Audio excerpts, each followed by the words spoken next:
నాడు ఈ వేదిక మీద ఉన్న ఏ ఒక్కరికి కూడా ఈ వేదిక మీదనే కాదు ఈ రోజు వారి సంతాప సభలో పాల్గొన్న దాదాపుగా 1,00,000 మంది దామోదర్ రెడ్డి గారి అభిమానులే కాదు నల్గొండ జిల్లాలో ఉమ్మడి రాజకీయ పార్టీలు ఏవైనా సరే కమ్యూనిస్టులు కావచ్చు కాంగ్రెస్ కావచ్చు ఆనాటి తెలుగుదేశం పార్టీ కార్యకర్తలు కావచ్చు ఎస్ఆర్ఎస్పీకి రామరెడ్డి దామోదర్ రెడ్డి గారి పేరు పెట్టడంలో ఎవరికి ఎలాంటి అభ్యంతరం ఉంటుందని నేను అనుకోను.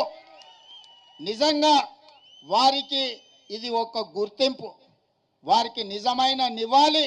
ఎస్ఆర్ఎస్పీ 2కి ఆర్డీఆర్ ఎస్ఆర్ఎస్పీ 2 అని నామకరణం చేయడం వారికి నిజమైన నివాళి, వారి పోరాటానికి వారి త్యాగాలకు గుర్తింపు.